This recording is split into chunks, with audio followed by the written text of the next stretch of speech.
अस्सलामुअलैकुम, welcome back to my channel. I hope you all doing great. मैं भी ठीक ठाक अल्हम्दुलिल्लाह।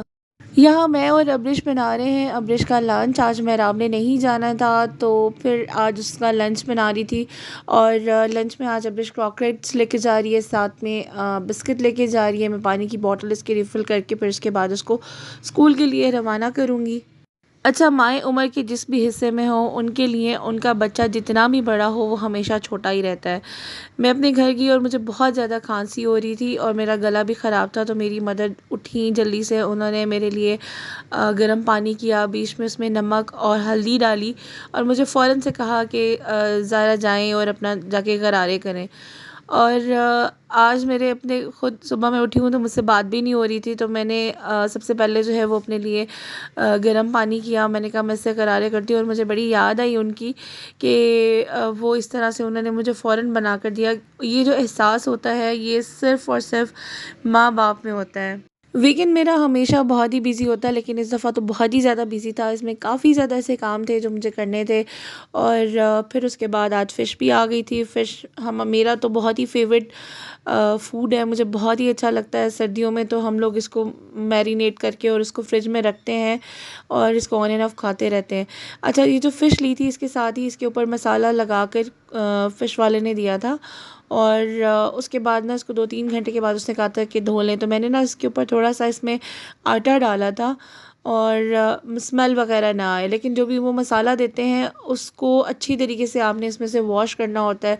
तो मैंने इसको जो है वो अच्छे से इसको वॉश कर लिया था, क्योंकि इसके अंदर जो है वो नमक भी होता है। तो इसके बाद जो मैं मैरिनेशन इसकी बनाऊंगी उसमें मैं सॉल्ट ऐड नहीं करूँगी। आटे के साथ और ये जो मसाला होता है इसको लगाकर आप काफ़ी देर के लिए 2-3 घंटों के लिए रखते तो अच्छा हो जाता है। अच्छा, फ़िश जो है वो हमने बड़े साइज़ की ली थी और कांटों वाली ली थी। कांटों वाली ज़्यादा प्रेफ़र करते हैं क्योंकि सभी ये कहते हैं कि इसका जायका अच्छा होता है। तो इसको हमने अच्छी तरीके से वॉश कर लिया था। मैंने जो है वो शान का फ्राइड फ़िश मसाला लिया था। इसमें 2 तरह के आते हैं, एक लाहौरी फ़िश मसाला आता है और एक ये फ्राइड मसाला आता है। लाहौरी जो मसाला होता है उसमें ये होता है कि उसमें जो इंग्रेडिएंट्स होते हैं, जो उसमें मसाले होते हैं वो खड़े-खड़े होते हैं, जैसे सूखी धनिया खड़ी-खड़ी होगी और उसमें बेसन डला हुआ होता है। इसमें ये होता है कि इसमें बेसन वगैरह नहीं डला होता, इसमें आप अपने हिसाब से इसको मैनेज करते हैं। तो इसमें मैंने 1 पैकेट पूरा डाल दिया था क्योंकि ऑलमोस्ट 2 केजी से ज़्यादा थी फ़िश। और इसी में जो है वो मैंने तकरीबन 2 चम्मच बेसन के डाले थे। और बेसन डालने के बाद मैंने इसमें थोड़ा सारा ऑयल डाला था, क्योंकि ये थोड़ा सारा फिर थिक बैटर बनता है। और अपने हिसाब से जो भी आपको अच्छा लगता है आप इसमें ऐड कर सकते हैं। मैंने इसमें थोड़ा सा विनेगर डाला है और पेपरिका पाउडर और साथ में लहसुन अदरक का पाउडर। अगर आपके पास नहीं है तो साबुत कुटे हुए लहसुन अदरक डाल लें, उससे भी बहुत अच्छा टेस्ट आता है, लेकिन मैंने जो है वो पाउडर ऐड किया है इसमें। अच्छा, मैं पहले जो है वो इसका मसाला ऐसे ही डायरेक्ट इसको लगा लेती थी, लेकिन फिर जब मैं इसको फ्राई करती थी तो मोस्टली जो है वो मसाला ऑयल में निकल जाता था। तो फिर इसलिए जो है वो मैं इसमें थोड़ा सा बेसन ज़रूर ऐड करती हूँ, ताकि जो उसका जो मसाला है वो फ़िश के साथ ही रहे। व अदरवाइज़ ये कि पता नहीं मुझसे क्या मिस्टेक होती थी कि वो मसाला जो है जब मैं फ्राई करती थी तो उस वक़्त निकल जाता था। अच्छा, इस तरह से अगर आप फ़िश को मैरिनेट करके फ्रिज में रख देते हैं तो बड़ी आसानी हो जाती है। आपने जब भी खाना होता है, या आप इसको एयर फ्राई कर सकते हैं, आप इसको फ्राई कर सकते हैं, ग्रिल कर सकते हैं, स्टीम कर सकते हैं, कुछ भी कर सकते हैं। आपके पास डिफरेंट ऑप्शंस होती हैं। तो इसको इस तरह से मैरिनेट करके रख देना बड़ी आसानी हो जाती है। समटाइम्स ये है कि आपको कुछ भी पकाने का दिल नहीं कर रहा, तो फ्रिज में से आप फ़िश निकाल के एक टाइम के आप मील में सर्व कर सकते हैं। कभी कभार मुझे डाइटिंग का धक्का चढ़ता है तो फिर उसमें मैं ये करती हूँ कि इसको एलुमिनियम फॉइल में रैप करके फिर उसके बाद इसको स्टीम करके और बॉयल राइस के साथ और साथ में सैलड लेकर इसको एंजॉय करती हूँ। बहुत अच्छा लगता है। और फ्राई करने से तो ज़ाहिर सी बात है इसकी कैलोरीज काफ़ी ज़्यादा हो जाती हैं, लेकिन ये कि आप अपनी मर्ज़ी से अपने हिसाब से आप उसको मैनेज कर सकते हैं, जिस तरह से आपको अच्छा लगता है आप उसको बनाएं। और यहाँ पे मैंने फ़िश को सारी को अच्छी तरह से इस पे मसाला लगा लिया था और उसके बाद कवर्ड करके इसको फ्रिज में रख दिया।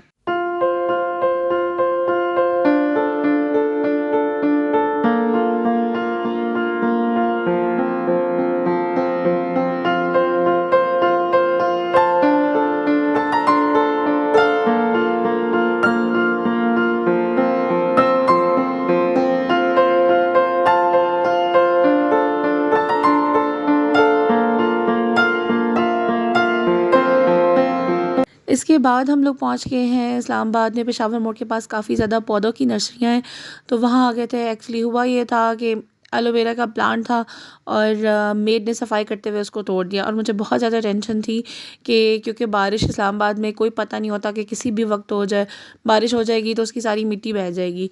तो वीकेंड था, तो हस्बैंड भी घर पर थे, तो मैंने उनसे कहा कि आप चलिए ताकि इनके पौधे ले आते हैं, साथ पौधे भी ले आते हैं और साथ में गमले भी। अच्छा, जैसे ही ये जो कवर्ड एरिया था जहाँ पे पौधे उन्होंने ढेर सारे रखे हुए थे, इंडोर भी और आउटडोर भी, और जैसे ही आप इसमें एंटर होते हैं तो इतनी अच्छी ठंडी ठंडी सी फीलिंग्स आ रही थी और इतनी अच्छी हवा थी, आप सांस लेते हुए भी बड़ा अच्छा महसूस हो रहा था।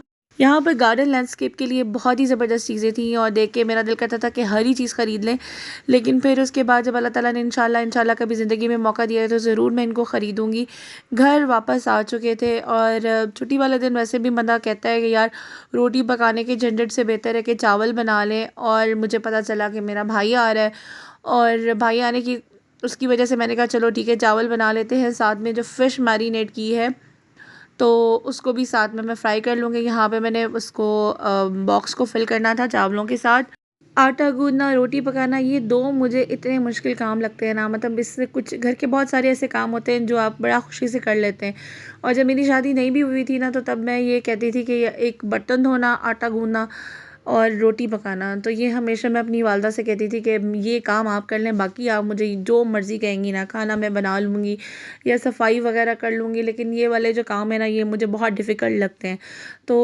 तो ये सारी फैसिलिटीज़ शादी से तो पहले आपको मिल जाती हैं, लेकिन शादी के बाद आपको बहुत सारे काम होते हैं जो ख़ुद करने पड़ते हैं। आप उनके ऊपर मेड्स के ऊपर रिलाई नहीं कर सकते, या हेल्पर्स होते हैं वो आप उनके ऊपर रिलाई नहीं करते। तो मैं अपनी हेल्पर से आटा वगैरह नहीं गूँधवाती या रोटी वगैरह नहीं उससे बनवाती, मैं ख़ुद ही बनाती हूँ। खैर यहाँ पे जो है वो मेरे पास थोड़े से मटर पड़े हुए थे और आलू जो है वो मैंने काट लिए थे चिप्स की तरह, ताकि बच्चे आसानी से खा सकें, उनको थोड़ा फ़ैसिनेट करने के लिए कि चिप्स भी हैं चावलों में। साथ में मैंने इसमें एक चिकन क्यूब भी डाला था और इसको बनाकर अब ये हो चुका है रेडी। काफ़ी ज़्यादा धुआं हो गया है, मैंने कैमरा ऊपर ही रखा हुआ था, मुझे लगा कि ज़रा अच्छा सा शॉट हो जाएगा, लेकिन खैर चावल बन गए हैं। तो जितनी देर में चावलों को दम लगा हुआ था, मैंने साथ में फ़िश फ्राई कर ली थी और रायता और सैलेड बना लिया था, फ्रेश सैलेड बनाया था साथ में।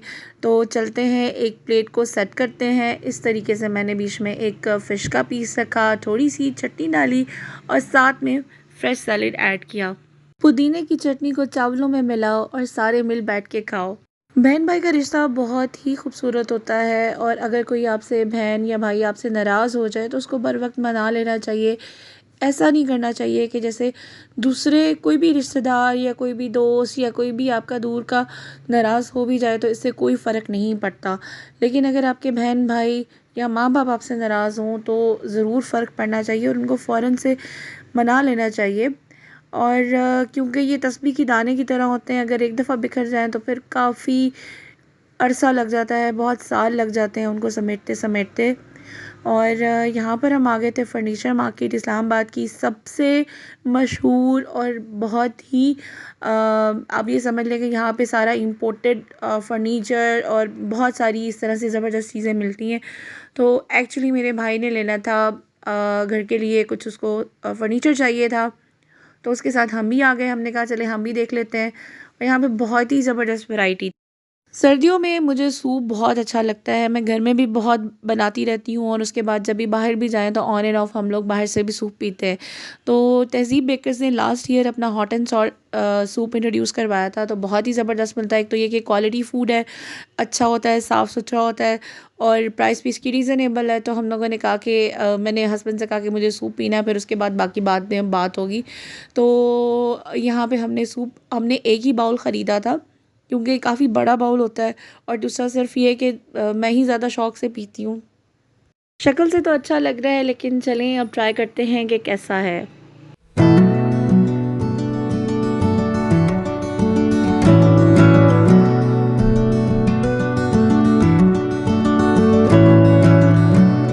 अच्छा, ये इस सूप के साथ ये जो छोटी-छोटी आपको नज़र आ रही हैं, इसमें वो अपनी सारी इसमें विनेगर और उसमें सोया सॉस, चिली सॉस, वो इन छोटी-छोटी बॉटल्स में भी सब इनके साथ देते हैं।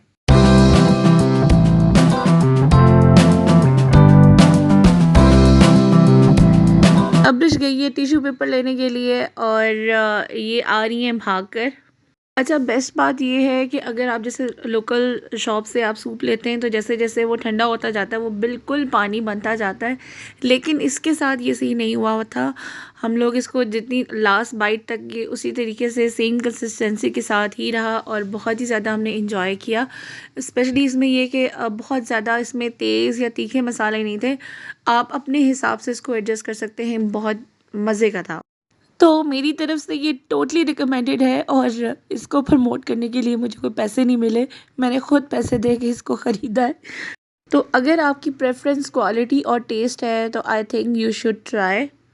अच्छा, मुझे बहुत सारे लोग कहते हैं कि आप तहज़ीब बेकर्स पे बहुत ज़्यादा विज़िट करती हैं, तो उसका रीज़न यही है बहनों और भाइयों कि एक तो ये कि यहाँ पे बहुत ही क्वालिटी वाइज़ बहुत अच्छी चीज़ें मिलती हैं। अगर आप 5 साल पहले भी आपने कोई चीज़ खाई है तो आपको अभी भी स्टिल वही सेम टेस्ट मिलेगा।